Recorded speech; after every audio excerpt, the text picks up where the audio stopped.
അപ്പോൾ എല്ലാവർക്കും ഹാപ്പി ഓണം. ഇന്ന് തിരുവോണമാണേ. അപ്പോൾ ഞാൻ കാലത്ത് നേരത്തെ തന്നെ എണീറ്റ് കുളിച്ച് സെറ്റ് മുണ്ടൊക്കെ കൊടുത്ത് ദേ നമ്മുടെ കൃഷ്ണന് വിളക്ക് വയ്ക്കുകയാണേ. ഇത്രയും നാളത്തെ ക്ലീനിങ്ങും പിന്നെ മറ്റ് ഓണത്തിന് വേണ്ടിയിട്ടുള്ള ഒരുക്കങ്ങളും ഒക്കെ ദേ അവസാനിച്ചു. അപ്പോൾ ഇന്നത്തെ ഒരു ദിവസത്തിന് വേണ്ടി എന്തോരം ഇങ്ങനെ ഒരുക്കി വെച്ചിട്ടാണല്ലേ ഈ തിരുവോണത്തിന് ആ ഒരു ദിവസം അങ്ങനെ കടന്നു പോവുക. ഒരു ദിവസത്തിന് വേണ്ടിയിട്ട് കുറേ നമ്മൾ കാത്തിരുന്ന് അങ്ങനെ തിരുവോണ ദിവസം എത്തി. അപ്പോൾ എൻ്റെത് ഇന്നത്തെ ദിവസം ഇവിടെ തുടങ്ങുകയാണേ. ഇന്ന് ഒരുപാട് കാര്യങ്ങൾ ചെയ്ത് തീർക്കാനുണ്ട്. കറികൾ തന്നെ കുറേ വെക്കണം. അങ്ങനെ എങ്ങനെയുണ്ട് എൻ്റെ സെറ്റ് മുണ്ടൊക്കെ ഭംഗിയുണ്ടോ? ഞാൻ പുതിയതെടുത്തതാണ്. എനിക്ക് ഇങ്ങനത്തെ ചെറിയ കസവുള്ള കരകളാണ് കേട്ടോ ഇഷ്ടം. പിന്നെ അതിൻ്റെ കൂടെ ഞാനൊരു പട്ടിൻ്റെ ബ്ലൗസും കൂടെ ഇട്ടിട്ടുണ്ട്. അപ്പോൾ ഫസ്റ്റ് തന്നെ പഴം പുഴുങ്ങാനായിട്ട് വെക്കണേ. രാവിലെ തിരുവോണത്തിൻ്റെ അന്ന് രാവിലെ പഴം പുഴുങ്ങിയതും പിന്നെ ശർക്കര വരട്ടിയും ഉപ്പേരിയും പിന്നെ ഒരു ചായയും അതാണ് കേട്ടോ ഇവിടെ പതിവ്. ആദ്യം നമ്മൾ വീടൊക്കെ താമസമൊക്കെ ആയപ്പോൾ ഫസ്റ്റ് പാല് കാച്ചലിനും പിന്നത്തെ കൊല്ലമൊക്കെ നമ്മളൊരു പഴക്കൊല, ഈ നേന്ത്രപ്പഴത്തിൻ്റെ ഒരു കൊലയാണ് കേട്ടോ ചേട്ടൻ മറ്റേ വർക്കേരിയയിൽ ഇങ്ങനെ തൂക്കാറ്. ഇപ്പോൾ അതൊന്നും ചിലവാവാത്ത കാരണം ഒരു പടല 2 പടല അങ്ങനെയൊക്കെ ഇപ്പോൾ മേടിക്കാറുള്ളൂ. അതിൽ നിന്ന് ഉരിഞ്ഞെടുത്ത് ഒക്കെ വെക്കാറാണ് കേട്ടോ പതിവ്. പക്ഷേ ഇപ്പോൾ ഇങ്ങനെയാക്കി തീരെ അതിന് കുറേ പഴുത്ത് പോവുക. അപ്പോൾ ഞാൻ ഫസ്റ്റ് തന്നെ പഴം വെച്ചു. അത് കഴിഞ്ഞിട്ട് ഇതാ എൻ്റെ അമ്മയുടെ സ്നേഹപ്രകടനം. ഒറ്റ മോളാണേ ഞാൻ. അപ്പോൾ ഇതേപോലത്തെ വല്ല ഇതുകളൊക്കെ ഉണ്ടാകുമ്പോൾ അമ്മയ്ക്ക് ഞാൻ ഈ ഉടുത്തൊരുങ്ങി നടക്കണതൊക്കെ ഭയങ്കര ഇഷ്ടമാണ്. അപ്പോൾ അതിൻ്റെ സ്നേഹപ്രകടനമാണ് കേട്ടോ ഈ കാണിക്കണേ.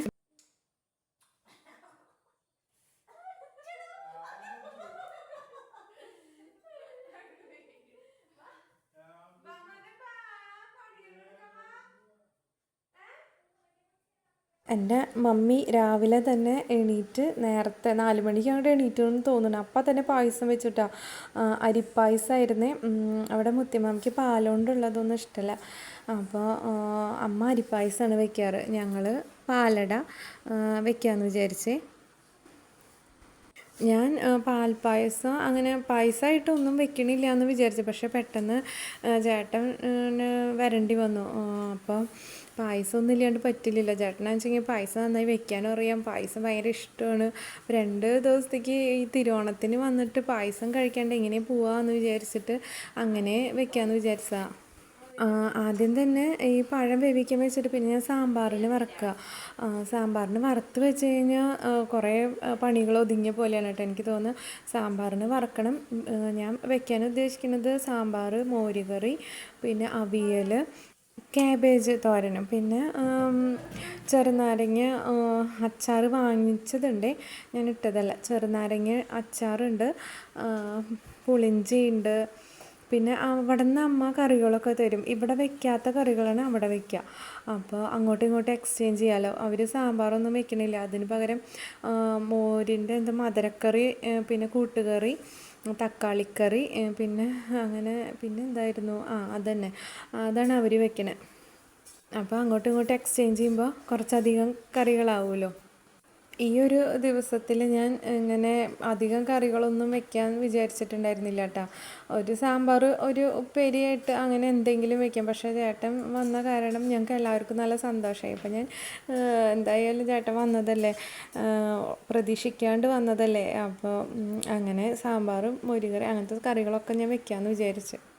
തിരുവോണത്തിൻ്റെ അന്നും പിന്നെ വിഷുവിനും ഞാൻ ഇതേപോലെ സെറ്റ് മുണ്ടൊക്കെ എടുത്ത് അന്നാണ് കേട്ടോ ഞാൻ സെറ്റ് മുണ്ട് കൊടുക്കണം. അല്ലാണ്ട് അമ്പലത്തിലേക്ക് വന്നാൽ അങ്ങനെ പോകുമ്പോൾ പെട്ടെന്നൊക്കെ പോകേണ്ടി വരും അമ്പലത്തിലൊക്കെ. അപ്പോൾ സെറ്റ് മുണ്ടൊന്നും അങ്ങനെ ഞാൻ ഉടുക്കാറില്ല കേട്ടോ.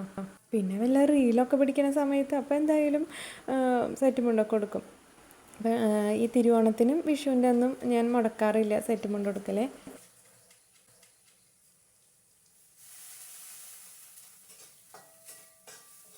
അങ്ങനെ സാമ്പാറിലേക്ക് വറവ് ഒക്കെ ആയിക്കൊണ്ടിരിക്കുകയാണ്. സാമ്പാറിലേക്ക് വേണ്ട പരിപ്പും കഷ്ണങ്ങളൊക്കെ ഇവിടെ തിളയ്ക്കുന്നുണ്ട്. അപ്പുറത്ത് മോരുകറിക്ക് മോരുകറിയുടെ കഷ്ണങ്ങളും വേവിക്കുന്നുണ്ട്. അതിലേക്ക് കുറച്ച് തൈരും കൂടെ അടിച്ച് ഒഴിക്കുക.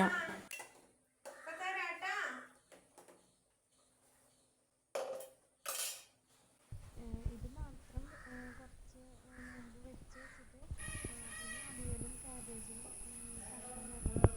പറഞ്ഞിട്ടുണ്ടായിരുന്നു. ചായ കൂടിയൊക്കെ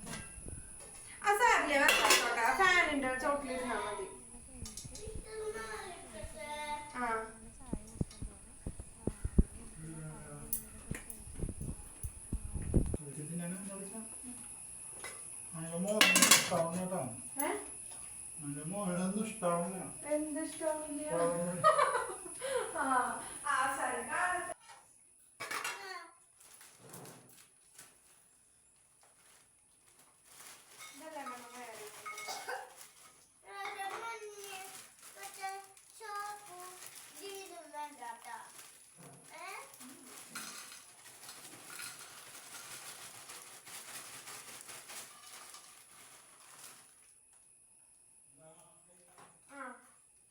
എൻ്റെ മകനാണെങ്കിൽ കുറച്ച് പിണക്കത്തിലാണ്. അവന് കാലത്ത് എണീറ്റ് പലഹാരം അല്ലെങ്കിൽ ചോറോ അങ്ങനെ എന്തെങ്കിലുമൊക്കെ കിട്ടണം. ഈ പഴം പുഴുങ്ങിയതും ശർക്കര ഉപ്പേരിയും അതൊക്കെ ചിപ്സൊക്കെ തിന്നാൻ ഭയങ്കര ഇഷ്ടമാണ്. പക്ഷേ കാലത്ത് എണീറ്റിട്ട് ഇങ്ങനത്തെ സംഭവങ്ങൾ, പ്രത്യേകിച്ച് പഴം പുഴുങ്ങിയത് കഴിക്കാൻ അവന് ഇഷ്ടമില്ല കേട്ടോ. അപ്പോൾ അവൻ കുറച്ച് പിണക്കത്തിലാണ്. എന്നാലും അഡ്ജസ്റ്റൊക്കെ ചെയ്ത് തല്ലിടാണ്ടൊക്കെ ഇങ്ങനെ ഇരുന്ന് കഴിക്കാമെന്നൊക്കെ പറഞ്ഞു. പാറൂസിന് കുഴപ്പമില്ല കേട്ടോ. പാറൂസ് ഒരു നേന്ത്രപ്പഴം പുഴുങ്ങിയത് പിന്നെ കുറച്ച് ചിപ്സും അങ്ങനെ കുറച്ച് എടുത്ത് കഴിച്ചേ. ഇനി ഇത് കഴിഞ്ഞിട്ട് വേണം മോരുകറിയിലേക്ക് അരപ്പൊഴിക്കണം, പിന്നെ അവിയൽ വെക്കണം, കാബേജ് തോരൻ, പപ്പടം കാച്ചണം, പിന്നെ മോര് വെള്ളം ഉണ്ടാക്കണം. അതിൻ്റെ ഇടയ്ക്ക് നമ്മുടെ ചോറൊക്കെ തിളച്ചുകൊണ്ടിരിക്കണ്ടേ. ചോറ് ഇറക്കിയിട്ട് വേണം, വെന്ത് ഇറക്കിയിട്ട് വേണം അതിൽ നമുക്ക് പായസം കൂടെ വെക്കാനായിട്ട്. പായസം വെക്കണമെങ്കിൽ കുറച്ചധികം നേരം വേണമല്ലോ. പിന്നെ പായസത്തിൻ്റെ പരിപാടികളൊന്നും ഞാൻ നോക്കണ്ട, ഫുള്ള് ചേട്ടൻ തന്നെ നോക്കിക്കോളും. എനിക്ക് കറികളും അങ്ങനത്തെ ക്ലീനിങ് അങ്ങനത്തെ പരിപാടികൾ മാത്രം നോക്കിയാൽ മതി. അപ്പോൾ ചായ കൂടി കഴിഞ്ഞിട്ട് വേണം ഒരു റീലും കൂടെ പിടിക്കാനുണ്ട്. അതൊരു ഡാൻസിൻ്റെ റീലാണ്. അത് ചെറിയൊരു ഡാൻസാണ്. അത് ഞാൻ കുറച്ച് മുന്നേ പഠിച്ചൊക്കെ വെച്ചിട്ടുണ്ട്. അപ്പോൾ ഞാൻ ബാൽക്കണിയിൽ നിന്ന് കളിക്കാമെന്ന് പറഞ്ഞിട്ടാണ് വിചാരിച്ചത്. പക്ഷേ മഴക്കാരൊക്കെ കാരണം തീരെ വെളിച്ചമില്ല കേട്ടോ. എൻ്റെ മുഖത്തേക്ക് അങ്ങോട്ട് വെളിച്ചടിക്കണില്ല. അപ്പോൾ ചേട്ടൻ പറഞ്ഞു നമുക്ക് പുറത്ത് നിന്ന് നോക്കിയാലോ എന്ന്. അങ്ങനെ ഞങ്ങൾ ആദ്യം തന്നെ മുറ്റത്ത് നിന്ന് നോക്കി. നമ്മുടെ വീടിൻ്റെ മുറ്റത്ത് നിന്ന് നോക്കിയപ്പോൾ തീരെ വെളിച്ചമില്ല. അപ്പോൾ പാടത്ത് പോയിട്ടാണ്, നമ്മുടെ വീടിൻ്റെ തൊട്ടടുത്തുള്ള പാടത്തേക്ക് പോയി. അപ്പോൾ അവിടെ നിന്ന് കിട്ടിയ റീലൊക്കെ ഇട്ടിട്ടുണ്ട്, എല്ലാവരും കാണണേ. അപ്പോൾ പാറൂസിന് ഞാൻ ശരിക്കും ഓണപ്പടയായിട്ടൊരു ഉടുപ്പാണ് തയ്ച്ചു കൊടുത്തത്. പക്ഷെ അവൾ ഉടുപ്പ് വേണ്ടാന്ന് പറഞ്ഞ് ഈ പാവാട എടുത്തിട്ട് അങ്ങനെ റീൽ പിടുത്തമൊക്കെ കഴിഞ്ഞ് നമ്മുടെ കുക്കിംഗ് പരിപാടിയിലേക്ക് കടന്നു. ഇനിയുണ്ടല്ലോ കുറേ പണികൾ ഇനിയും അവിടെ എടുക്കുന്നുണ്ട്. അതിൻ്റെ ഇടയ്ക്ക് ഞാൻ അമ്മയുടെ അടുത്തേക്ക് ഒന്ന് പോയി നോക്കിയപ്പോൾ അവിടെ മാമയുടെ മോളും അമ്മയും ഒക്കെ നിന്ന് ഓരോ കറികളൊക്കെ ഇങ്ങനെ വെച്ചുകൊണ്ടിരിക്കുകയാണേ. എൻ്റെ ആണെന്നുവെച്ചെങ്കിൽ ഒന്നും ആയിട്ടില്ല, കുറച്ച് നേരം വേണം ഇനി എല്ലാതും ആവാനായിട്ട്. അതിനിടയ്ക്ക് ഇതാ ചേട്ടൻ പായസമൊക്കെ വെക്കുന്നുണ്ട്. പായസത്തിന് ഇളക്കി കുറേ നേരം നിൽക്കണം. എനിക്ക് അത്ര അധികം നിൽക്കാനൊന്നും പറ്റില്ല. അപ്പോൾ ചേട്ടൻ തന്നെ എല്ലാം നോക്കിക്കോളും. അങ്ങനെ നമ്മുടെ കുക്കിങ്ങൊക്കെ കഴിഞ്ഞ് ക്ലീനിങ് പരിപാടിയിലേക്കാണ്. ഇത് ഭക്ഷണം വെച്ച അപ്പം തന്നെ ഞാൻ എല്ലാവരുടെയും ക്ലീനാക്കി. അല്ലെങ്കിൽ ഇനി കുറച്ച് നേരം കഴിയുമ്പോൾ എനിക്ക് ഒട്ടും വയ്യാണ്ടാവും ക്ലീനൊക്കെ ചെയ്യാനായിട്ട്. അപ്പോൾ പെട്ടെന്ന് ഇത് കഴിച്ചിട്ടില്ലെങ്കിൽ ഞാൻ അവിടെ ഇരിക്കും, എൻ്റെ ക്ലീനിങ്ങൊന്നും നടക്കില്ല.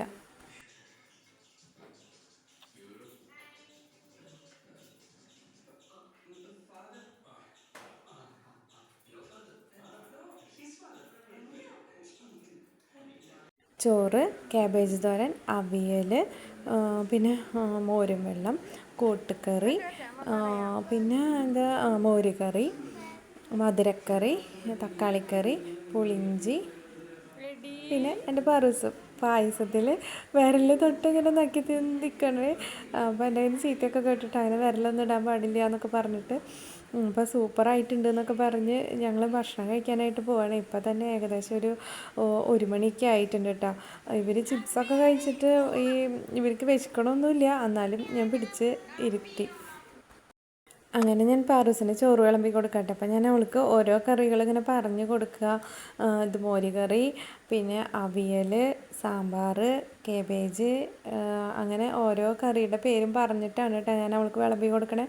അപ്പോൾ അവൾക്കതൊക്കെ അറിയാം, എന്താ കറികളെന്നൊക്കെ അവൾക്ക് അറിയാം. പക്ഷേ നമ്മൾ പറയുമ്പോൾ ഒന്ന് ശ്രദ്ധിക്കണമൊക്കെ ഉണ്ട് കേട്ടോ. അവൾക്ക് ഭയങ്കര ഇഷ്ടമാണ് ഈ കറികളൊക്കെ കൂട്ടി, കുറേ കറികൾ കൂട്ടി ചോറുണ്ണാനായിട്ട്. നമ്മൾ സദ്യയിലൊക്കെ പോയി കഴിഞ്ഞ് കഴിഞ്ഞാൽ എല്ലാ ഫുള്ള് കംപ്ലീറ്റ് അവൾ കഴിക്കും കേട്ടോ. നല്ല രസമാണ് കേട്ടോ കഴിക്കുന്നത് കാണാനായിട്ട്. എല്ലാ ചോറും കുറേ നേരം എടുത്തിട്ടാണെങ്കിലും ആൾ ഫുള്ള് ക്ലീൻ ആക്കിയിട്ട് അവിടെ നിന്ന് എണീക്കുള്ളൂ. അത് കാണുമ്പോൾ എനിക്ക് നല്ല സന്തോഷമായിട്ടെ. ഞാൻ വാരി കൊടുക്കൊന്നും വേണ്ട, ആൾ തന്നെ എല്ലാം കഴിച്ചോളൂ. കുഞ്ഞുഞ്ഞിന് ഭയങ്കര ഇഷ്ടമാണ് കേട്ടോ സദ്യ. അവന് കുറച്ചും കൂടെ ഇഷ്ടം പായസമാണ്. ആശാൻ ഇങ്ങനെ നാളികേരപ്പാൽ കൊണ്ടുള്ള പായസങ്ങളൊന്നും അങ്ങനെ കഴിക്കില്ല. ഈ പാലട, സേമിയ അങ്ങനത്തെയൊക്കെയാണ് കേട്ടോ ഭയങ്കര ഇഷ്ടം. അത് കാരണം ഞങ്ങളിവിടെ ഈ നാളികേരപ്പാൽ ഒഴിച്ചിട്ടുള്ള പായസമൊക്കെ വളരെ അപൂർവമായിട്ടേ വെക്കാറുള്ളൂ. ഇനി ഇത് കഴിഞ്ഞിട്ട് വേണം കുറച്ച് നേരം ഒന്ന് കിടക്കാനായിട്ട്. എൻ്റെ കാലൊക്കെ കഴച്ച് പൊട്ടാറായിട്ടാണ്, നല്ല വേദനയുണ്ട് എൻ്റെ കാലൊക്കെ. എനിക്ക് ചെറുതായിട്ട് വെരിക്കോസിൻ്റെ ഒക്കെ ഉള്ള കാരണം അധികം നേരമൊന്നും എനിക്ക് നിൽക്കാനായിട്ട് പറ്റില്ല. അപ്പോൾ അങ്ങനെ ചോറിന് കഴിഞ്ഞിട്ടൊന്ന് കുറച്ച് നേരം, പിന്നെ തലേദിവസമൊക്കെ നല്ല ഉറക്കക്ഷീണമുണ്ട് കേട്ടോ. അപ്പോൾ ഒന്ന് കിടന്നാൽ മതി എന്ന് വിചാരിച്ചിട്ടാണ് ഞാൻ നിൽക്കണേ. അങ്ങനെ ഈ വർഷത്തെ ഓണത്തിൻ്റെ സദ്യ ഞങ്ങൾ കഴിക്കാൻ പോവുകയാണ്. ശരിക്കും ഞങ്ങൾക്ക് ഓണം ആഘോഷിക്കാനൊന്നും പാടില്ല, പക്ഷേ ഉണ്ണികളൊക്കെ ഉള്ളതല്ലേ, അവർ കുഞ്ഞിതല്ലേ എന്നൊക്കെ വിചാരിച്ചിട്ട് അങ്ങനെ ഞാൻ കറികളൊക്കെ വയ്ക്കും. പിന്നെ ചേട്ടനും വന്നിട്ടുണ്ടല്ലോ, ലീവിന് വന്നിട്ടുണ്ടല്ലോ എന്ന് വിചാരിച്ചിട്ട് അങ്ങനെ ഞാൻ കറികളൊക്കെ വെച്ചതാണ് കേട്ടോ. പിന്നെ ഇത്രയധികം കറികൾ ഉണ്ടാവുമെന്നും വിചാരിച്ചില്ല. അമ്മ അവിടെ വെച്ചിട്ട് കുറച്ച് ഇങ്ങോട്ടും തന്നു. അപ്പോൾ കുറച്ചും കൂടെ അധികം കറികളായി. ഇപ്രാവശ്യത്തെ ഓണം വളരെ ചുരുക്കി കഴിക്കണം എന്നാണ് ഞാൻ വിചാരിച്ചത്. പക്ഷേ നമ്മൾ വിചാരിക്കണതല്ലല്ലോ നടക്കുക. അങ്ങനെ ഞങ്ങൾ ഈ വർഷത്തെ ഓണസദ്യ കഴിക്കുകയാണ്. എല്ലാ കറികളും കൂട്ടി കഴിക്കാനായിട്ട് ഒരു പ്രത്യേക ടേസ്റ്റ് അല്ലേ. ഞാൻ എല്ലാ കറികളും കൂട്ടിയിട്ടാണ് കേട്ടോ ചോറുണ്ണാറ്. എല്ലാത്തിൽ നിന്നും കുറേശ്ശെ എടുത്ത് പപ്പടം കൂട്ടി അങ്ങനെ ചോറിനും. അപ്പോൾ ഇത്രയേ ഉള്ളൂ കേട്ടോ അന്നത്തെ. ചാച്ചാ ബൈ ബൈ, സീ യു.